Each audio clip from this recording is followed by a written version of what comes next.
To introduce myself, for those of you who don't know me, again, I'm Colin Campbell. I kind of do Great Leaps marketing and so forth. And since my dad won't brag on himself, my dad has had a 30-year teaching career, ample experience in special ed, plus the 25 years of being the president of Great Leaps. And of course, we're in this situation. So of course, if we have background noises, I have a bird that might start chirping up.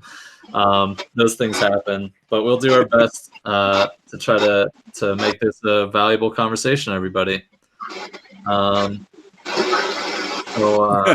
Mary, we got a lot of background noise coming from you. If you wouldn't mind hitting the mute, thank you. There you go. Oh, this so is to cool. kick it off, yeah, Dad, if you could just start off and speak to like what you mean by that idea of meeting the needs of the child, and why it's important. I'm a teacher, not a professor, not an administrator, though. Boy, I get thrown into that. I'm a teacher. I'm a teacher, the son of a teacher. And my dad, man, he was a teacher. He became a part of that community. His birthday was 2 days ago. I think he'd be 106 or something, 104. But he was a teacher, and he changed people's lives. That's who we are. In special ed, something neat happened, and I was really lucky in my timing. Not only did I get the Beatles when they started, I got Led Zeppelin, all kinds of great stuff for being old. But something else just as wonderful happened in education. Special education started, but not just for those that were easily recognized as special education. Suddenly, those with behavior disorders and learning problems were given extra help. And thus, from my creative writing major stuff, who worked with junkies and LSD overdoses on the streets of Gainesville, to get a good paying job as a creative writing major, it doesn't pay anything by the hour. You make $1 million or nothing. I had to work. So as a called teacher, I went into special ed because that was where some money and a job was. And they picked me for behavior disorders because, man, this guy worked with heroin addicts on the streets. He'll be great. And there's where I learned in special ed, the most important thing we do, the cornerstone of our very thinking, is meeting the needs of a child. The cornerstone. So I don't have a third period that has 30 people in it. I have James. I don't have a group of Black students. I've got Petra, Jarquise, meeting the needs of each. And you learn each child is an individual soul. In my religion, made in the very image of God. That important. Each child matters immensely. I think we lose that sometimes as a part of a big bureaucracy. So instead of meeting the needs of a child, we begin meeting the needs of a principal, a special ed director, a governor, a mayor, a parent, myself, my philosophy. All of those are off track. All of them. They all can be tools. They all can be helpful, but they're off track.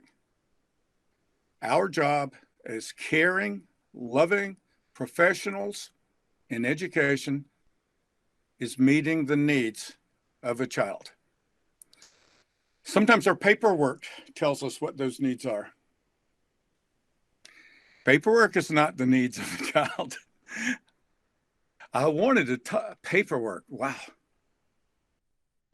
In one, perhaps a 2-hour setting with a psychologist, someone has given a lot of tests, and that someone can be incredibly insightful or they can be a robot. But someone has told us what to do through paperwork, through a piece of paper called a psychological report or whatever. That's a tool that can help me. That is not meeting the needs of a child. That would be meeting the needs of paperwork. I want to strongly advocate that we meet the needs of a child one by one. In reading, how that can hit me. Well, first, let me go back to where I was at. My mind does this.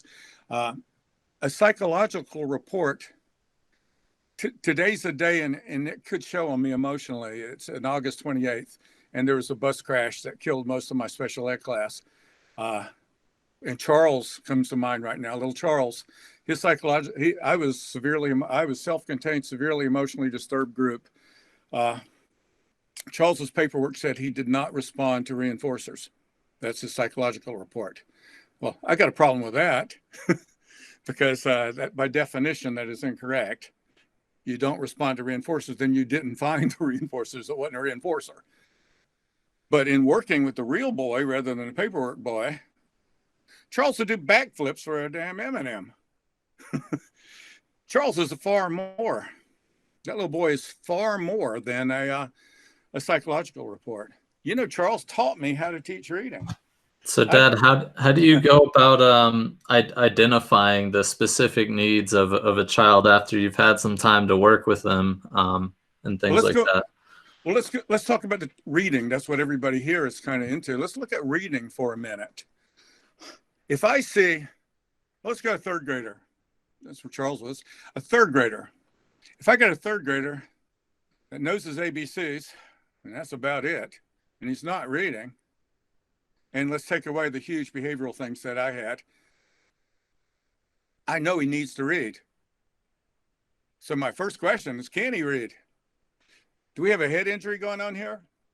I don't want to try to do the impossible. That's stupid, but I watch a lot of people trying to do that. So when you say, can he read, real quick, you mean like, does he have the potential or capability of learning to read? So yes, is that within his potential? If it is, okay, now it's entering into his needs. And meeting Charles' needs, now I've got a lot of decisions to make. What tools am I going to use? There's a lot of tools. I need to use the tools that are going to work, don't I? If I go down one path and it does not work, my job is to analyze and probably change. I saw a teenage girl that had been in one phonics program for 7 years and wasn't moving.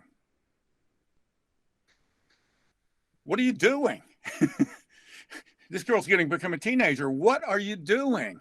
What does this child need?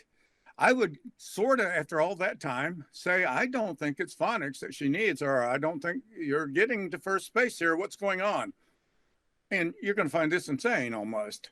So I asked the parents, if you're not moving at that amount of time, first thing that hits my mind is, did this child have a significant concussion? And this was in Moline, Illinois. I ended up with 4 parents there who thought their children were severely dyslexic, and all of those children had significant brain injuries. You know, that child needs another pathway than your traditional pathway to phonics, especially if a frontal lobe injury. Come on, it's impossible to teach that child phonics. If it's impossible, that's not the child's need at all. Use your brains, move, this is where the philosophy has gotten in the way. It's the needs of the child, not the needs of my philosophy. If Great Leaps doesn't work and you don't get movement, call me first of all, and I'm not going to try to sell you a bigger Great Leaps program and sign myself up as your tutor. We're going to explore what that child needs. That's the cornerstone of who I am as a teacher.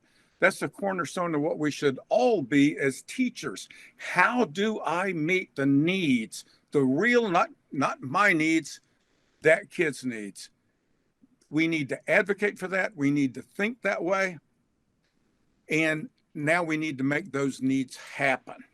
So in some examples, maybe, I guess, specific now to Great Leaps, if you say you've like identified a child has a struggle in a particular area, right? Like the BDs or reversals, right?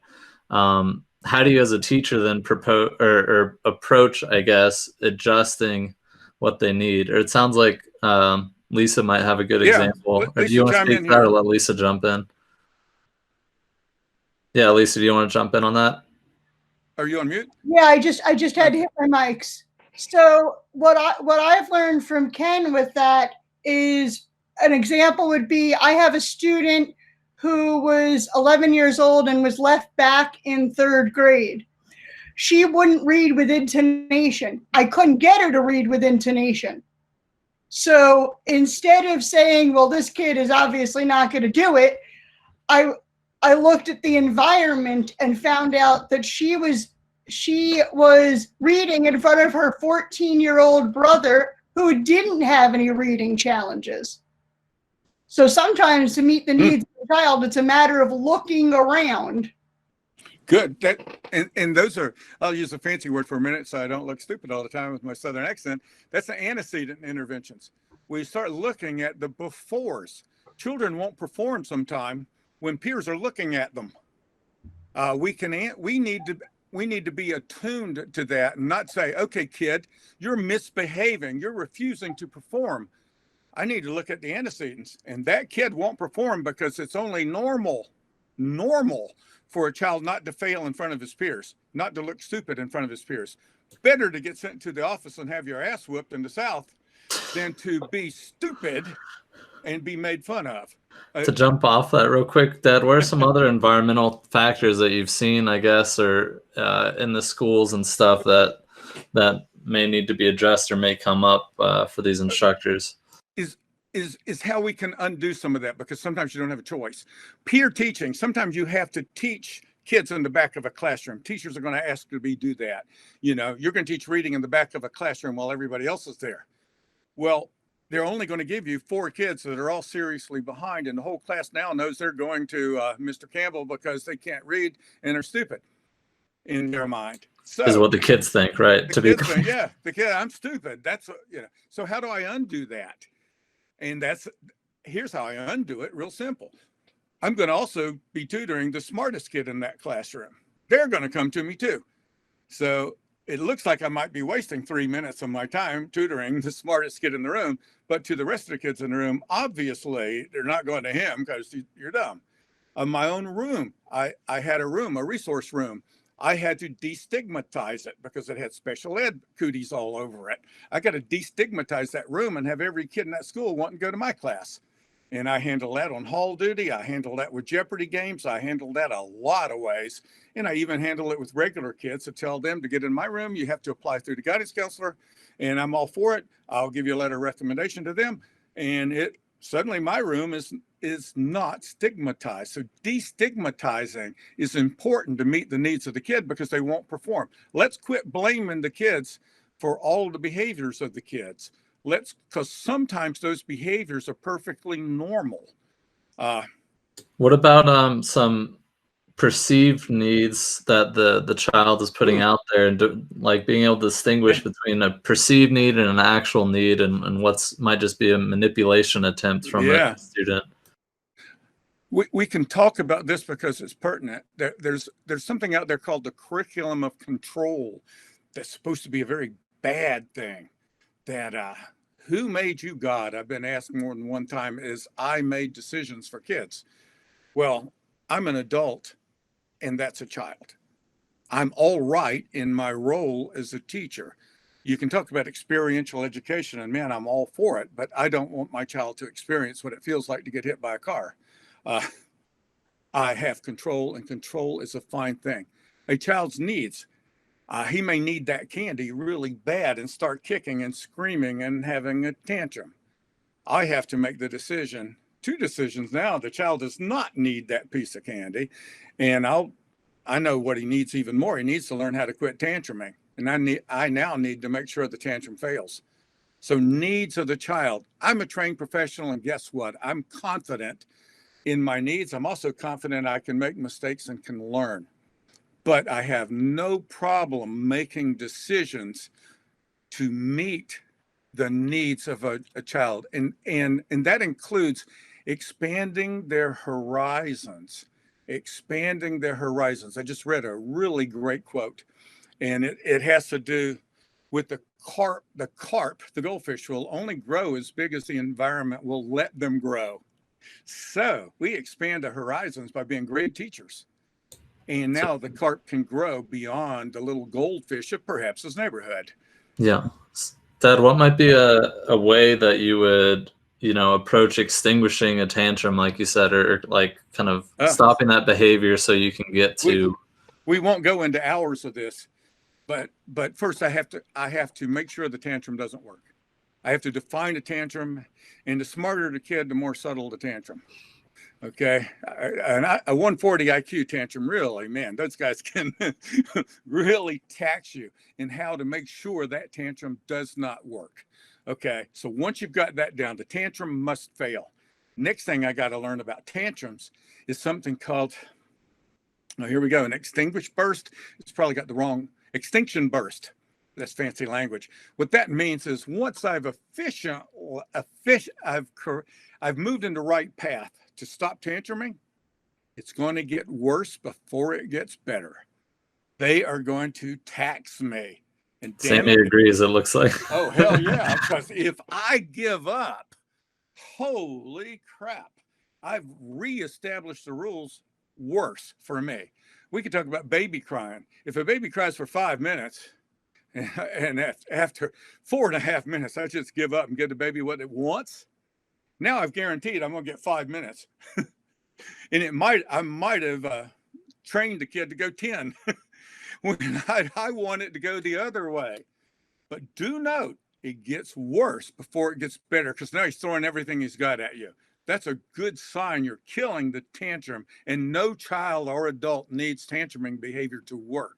Identifying it as a tantrum, and we won't go into definitions and all, but you know what I'm talking about in a tantrum. It's a manipulation to get your own way, and you don't stop tantrums with bribes.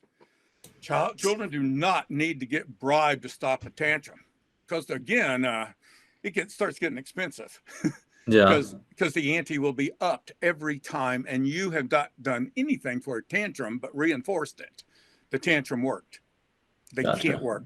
So that's kind of cool. The next kind of transition I want to make was into, we talked about in meeting the needs of the child's, some ways that Great Leaps kind of does that, talking about us versus a 1-hour therapy model, and then the other idea of content stories, and that being a very common thing versus our approach, if you want to speak to that some, or one or the other.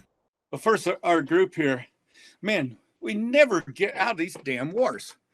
I mean, my war in working with abused children were the Freudian methods versus the Skinnerian methods. Man, they were at opposites with each other. You couldn't do both at the same time, but a lot of teachers tried it, and that's failure. So the first thing I got into it right off the bat was these stupid wars. So I move into reading wars. I had no clue we were in the middle of reading wars. So we can start with, right off the bat, I completely and utterly despise whole language, not because it is not whole, because they threw out phonics and presented phonics in ways that make no sense. And I know English is a phonetic language. So in designing Great Leaps, without ever having taken one reading course, I learned to teach kids to read through behavior and behavior alone. And knowing how to read, I began with phonics. Why? English is a phonetic language. That's why. I've learned our words are 80% phonetic. Okay, that's a pretty good tool. Did you hear what I just said? I said it's a tool. It isn't the be-all, do-all. So Great Leaps is not a phonics program. And man, as soon as I say that, people start thinking, oh, you're a whole language program. No, the cornerstone of everything I do, we go right back to behavior, motivating behavior, meeting the needs of a child. And you see their needs are being met when they're excited, motivated. And here comes our clue and what we do big time. winning. When a child's needs are met and they believe you through a series of successes, you got them. You got them. So we do use phonics. I do it first because it's the damn broccoli of reading, or cauliflower, or eggplant, or whatever, or the oysters. Whatever you don't like, in my opinion, that's what phonics is, because it's boring. Now, you can spice up the broccoli, you can do all kinds of stuff, but broccoli's broccoli, and it ain't dessert in my world. So the dessert is the story, then, I'd presume, yeah, you got right? that. So let's switch to that, of the content stories versus how you approach Great Leap stories. I'll move there. Let's first work into the stories are put last, because the stories and the discussion that goes with the stories, that's your dessert and your best part. That's the best part of the meal. We save it for last. Okay, that's why we do it last. Now, stories. Man, I got into it with Joe Torgerson, FSU, and it wasn't about football we were getting angry with. I view the world differently than he does. He's a professor, and I bet you he doesn't have more than 6 years with kids in the classroom. I bet you most of these geniuses that we have in, oh God, here I go, I'm gonna get in trouble. Most of these geniuses that we have in reading haven't more than 6 years working with children, and I bet they don't have 200 kids behind them. And the next thing I'll go, if you haven't taught 10 years successfully, I don't think you're ready to be a pro in my field. That doesn't mean you're not good. It doesn't mean you're not great. But wait till you see who you were with 4 and 5 years experience and who you are at 10. It's huge. And those of us with 10 years experience are not out there teaching the new teachers in universities. We're teaching them how to teach on the front lines because they haven't been taught how to teach in the universities. So now we move into the argument on stories. First of all, our stories are designed to start and finish in 1 minute. Our stories are designed in a hierarchy of movement from easy to more difficult. Then when I found out the readability formulas out there bounced all over the place, I had to write my own readability formulas so we could get these in a really stepladder movement up. Next, I want, and this is being, everything we're saying now is being corroborated by neuroscience, which makes it more than fun. I want the stories to talk to the child, not at them. When we teach babies how to speak, I do not use words like circumnavigate. Oh, that is a cool word, especially when you talk about Magellan. Wait a minute, my baby doesn't even respond to Magellan and circumnavigate. It's mama, dada, uh-oh. So that will start the same idea in reading. That story's going to talk to you. You're going to know everything we're talking about. And people were bitching at me because your early stories, you're not doing anything with comprehension. Yeah, show me a first grade story short of Dr. Seuss. He could do it. When you're at really low levels, there ain't a whole lot to comprehend. But it's going to be language.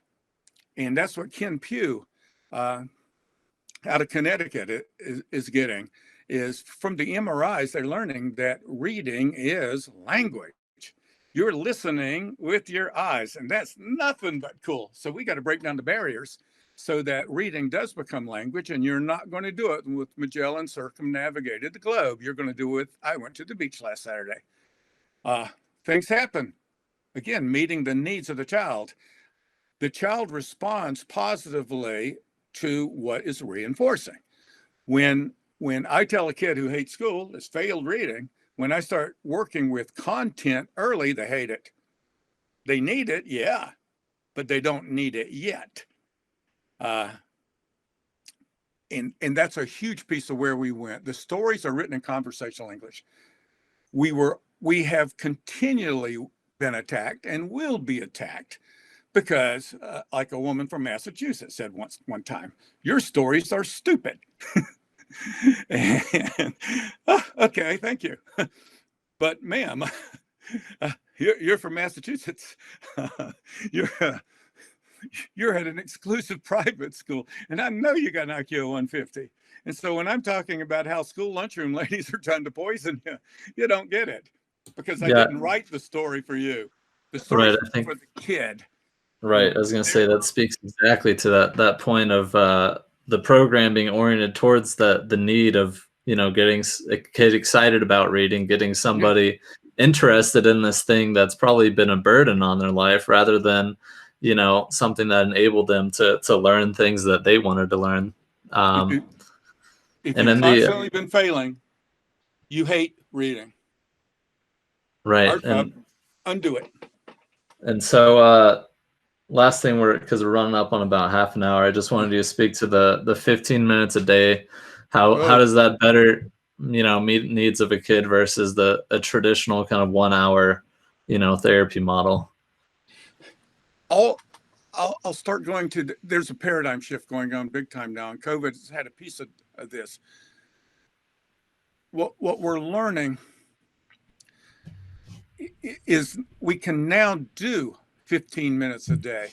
You don't have to drive anywhere. You don't have to go anywhere. But the kid's needs are more important than the needs of the therapist. We know clearly, and I'll go back to the founder of precision teaching, Ogden Lindsley, when he said a minute a day is more powerful than an hour a week. If you wanted to memorize anything, you can see that, and then it holds. That's the next thing. Because in college, this is kind of neat. In college, all I did was wait to the last minute, stay up all night. In fact, I got so far behind, I'd have to stay up 2 nights. I passed the test. But guess what I learned? Nada. None of it stuck.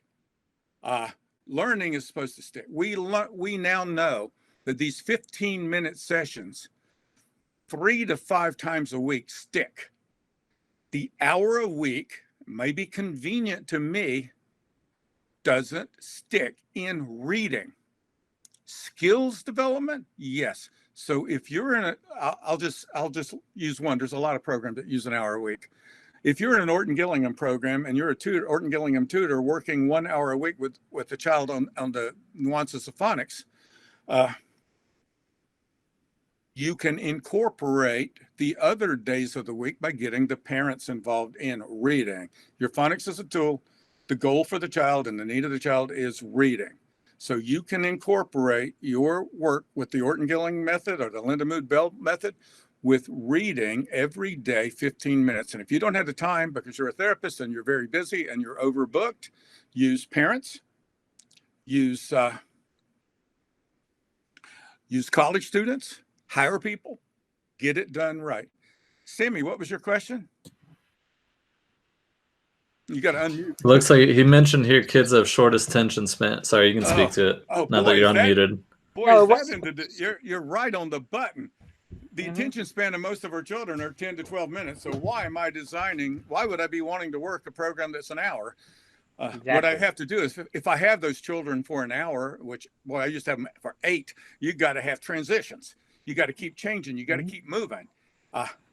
Great Leaps only does it in 10 to 15 minutes for a real simple reason. It's all you need. Yep. The system doesn't like that idea. They'll even tell you it doesn't work. That's not enough time. I love it to read. The reason I'm not a professor is I can't cite anything. I don't even like to cite things. But here I read a lot. So the idea of 15 minutes a day, they did some research on in an average elementary classroom. How much individual attention does a child in a regular elementary school get in a given school day?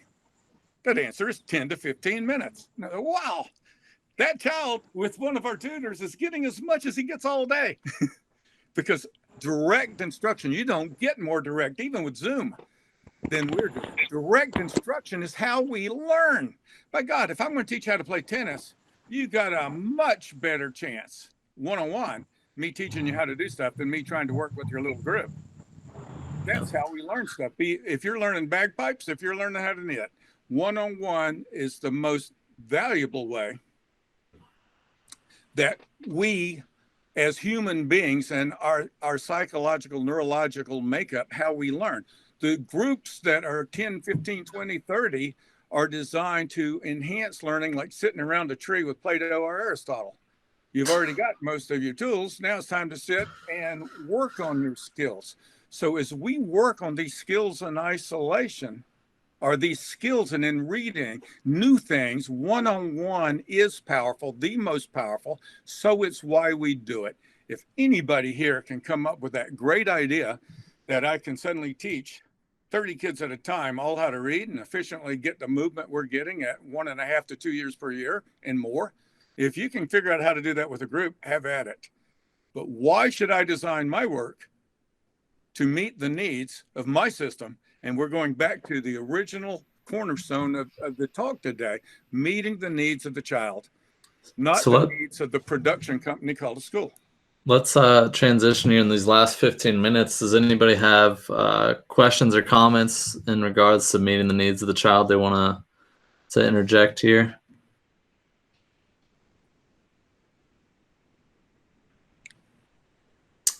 Maybe not. Sammy, go ahead. I just personally think he hit everything right on key. It's exactly what he's saying. It's true, and I feel that his message, that message that he's saying, needs to be spread out to more people. It's radical. It doesn't seem radical because we're just a nice group sitting around here. I wish we had a cold beer. We're a nice group sitting around here, but this message is radical. I don't want it to be radical. My union will get angry at me. But it's the truth.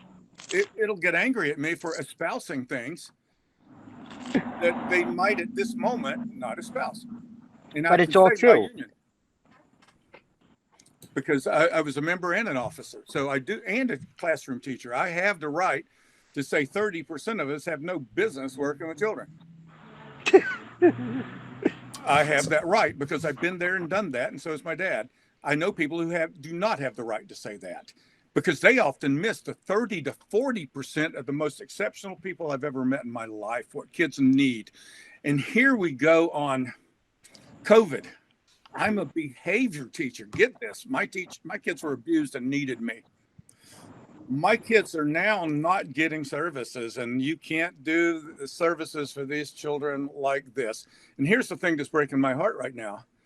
85% of our referrals on sexual and physical abuse are coming from our schools.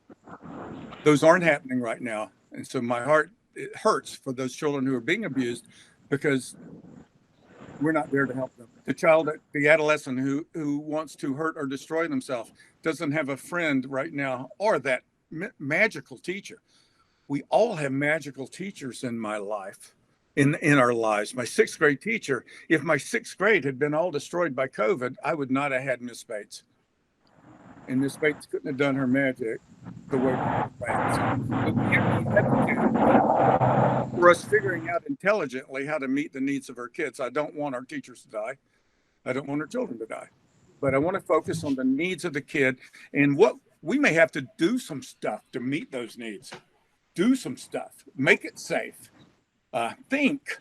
The bureaucracy had since March. Think. Zad, are there any questions you'd have or want to pose to the group that we have here? Questions you have for them or things you'd like to hear their input on?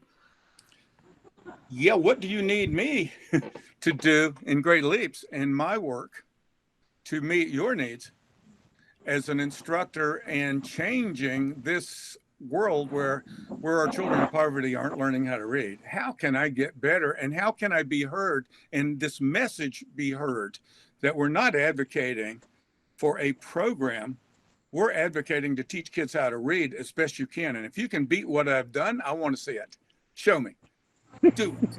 Show me the data. Here goes I'll do this because it's Friday and we're not at school.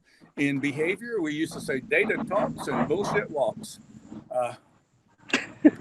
Show me the data. I want to see it. Beat me. That comes from my tennis background. You're so hot.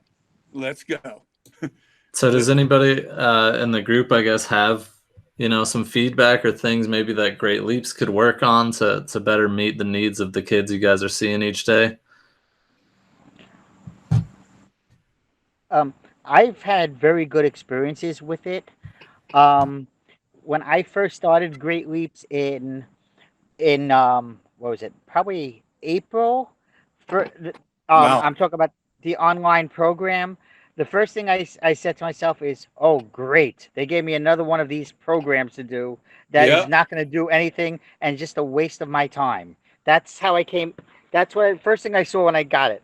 And as I saw it, I saw the first few lessons how interesting the kids, how the kids really liked it.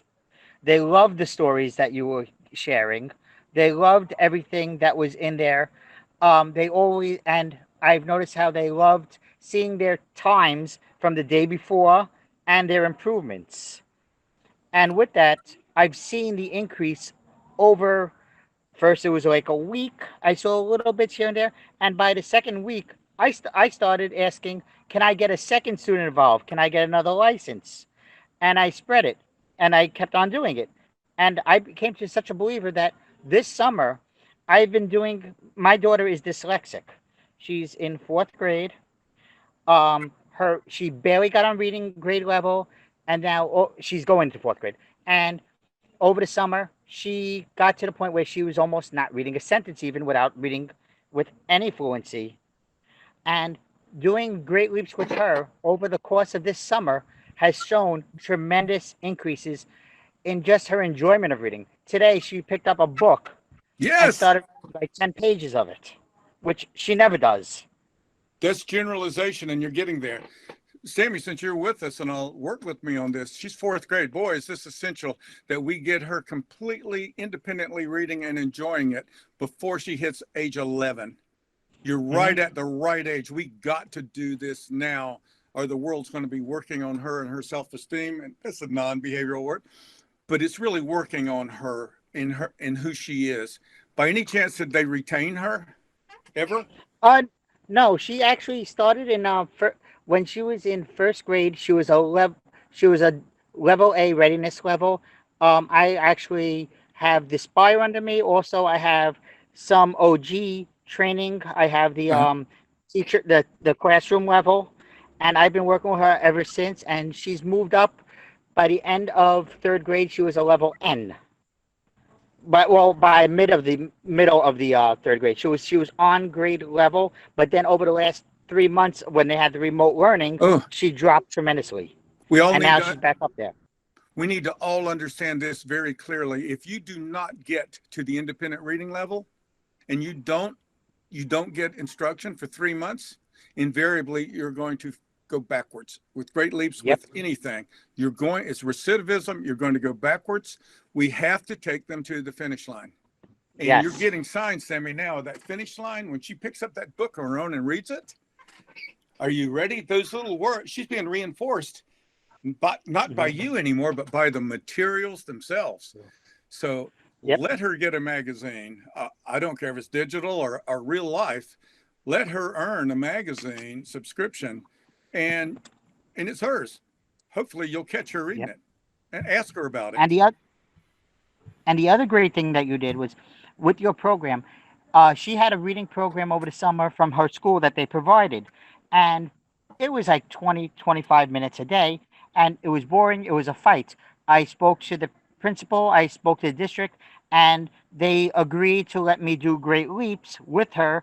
And I have obviously had to keep the data for my own child, and they let me do that instead. And she loves the program again because of the interest. In the beginning, because it was only 3 minutes, and she realized she didn't have to spend a long time on it, and now she actually enjoys the program. As you get to the cornerstone of today's talk, it's meeting her needs and on her territory. That's why it's been designed that way. So our cornerstone is not phonics at all. I'm not attacking phonics. Our cornerstone is motivation. How do you get motivation? Yep. Through reinforcement and success. Success builds success. We know that. Now, how? When you say those programs are boring, why? The behaviorist in me, and I don't want to know the name of the program, why is it boring? As a teacher, I don't want if my classroom is boring, I'm going to get hurt. It can't be boring. Real quick, I know because you shared first of all, thanks, Sammy, for sharing the summer success story. I know, Anthony, I don't know if you're in a position where you can share right now, but I know you have some really inspiring stories from your work over the summer. If you wanted to step in and share, we only got a couple minutes left here, and then we'll hop off until next time. But sure. I'm actually on a train right now, so I don't know how well oh, I okay. can record or whatever. I missed a part of this meeting while we were in a tunnel. But, Right on. I'm a phonics teacher. I've been trained in Wilson, certified level 1 way back in the day.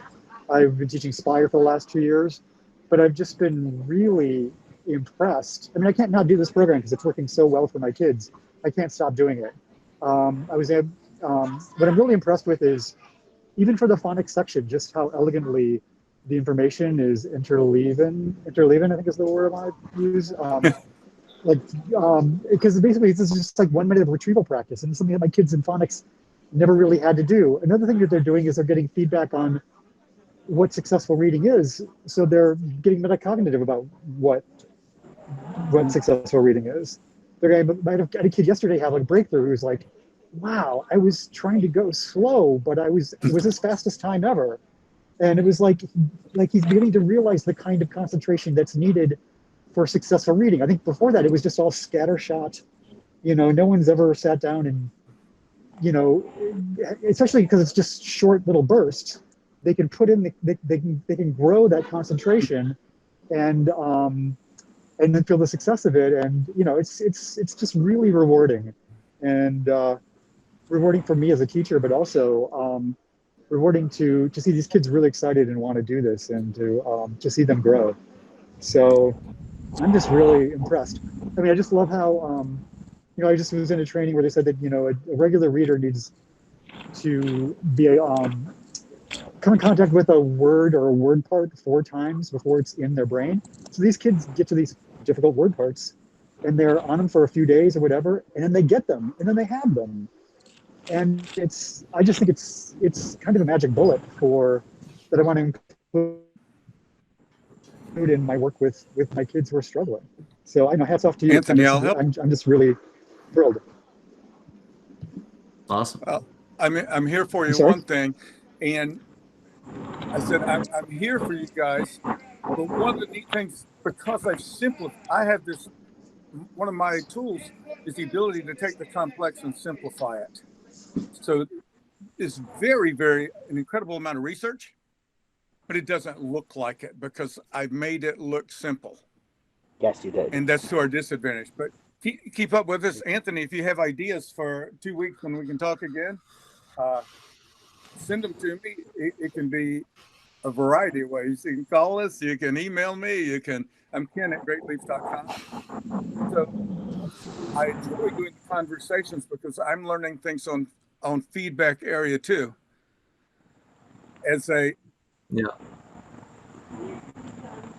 Go ahead, Sammy. You're on. No, I'm agreeing.